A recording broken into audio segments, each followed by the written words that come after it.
United Kingdom across planet Earth. This is Radio 2 on the BBC Sounds app on your smart speaker, 88 to 91 FM.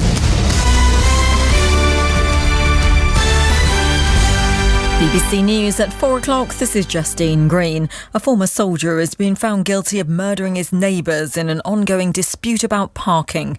Colin Reeves, who's 35, attacked Stephen and Jennifer Chappell inside their home in Norton Fitzwarren in Somerset with a ceremonial dagger while their children slept upstairs. Detective Inspector Neil Mead from Avon and Somerset Police said it was a brutal attack.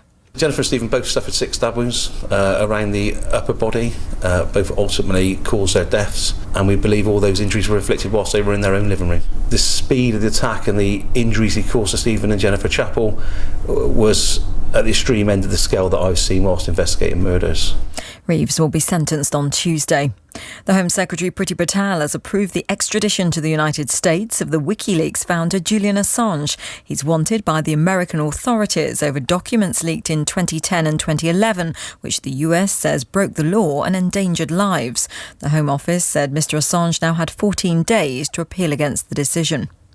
Ukraine's bid to join the European Union has been given a boost. The European Commission has approved it becoming a candidate for membership, but the Commission President, Ursula von der Leyen, made clear there were still hurdles Kyiv needed to overcome. This is, of course, on the understanding that the country will carry out a number of further important reforms.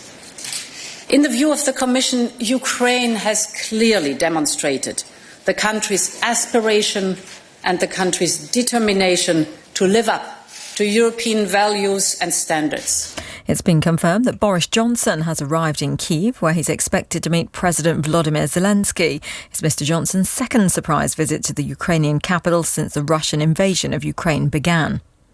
COVID infections are up across the UK, according to the latest figures that include the Jubilee weekend. An estimated 1.4 million people, or 1 in 45, had the virus, a rise of 43% on the previous week. Our medical editor Fergus Walsh has the details. The week ending 11th of June, so covering most of the Jubilee period, 1 in 45 people in the UK were infected. Still way down on the 1 in 13 we had at the end of March. It's really been driven by 2 sub-variants of Omicron, BA4 and BA5. They're more contagious and they're more able to evade the immune system. Heathrow Airport has recorded a temperature of 32.4 Celsius, making it the hottest day of the year so far. A health alert has been issued for London, the east and southeast of England, as temperatures could creep even higher. That's in contrast to northern areas of the UK, where it's a much cooler 16 Celsius. And a family of beavers living on a farm in Cornwall have significantly reduced the risk of downstream flooding in the area. Researchers at the University of Exeter say the dams and ponds created by Chewy and Willow and their 2 kits have increased water storage elsewhere. They said the results showed that beavers could play a role in natural flood management.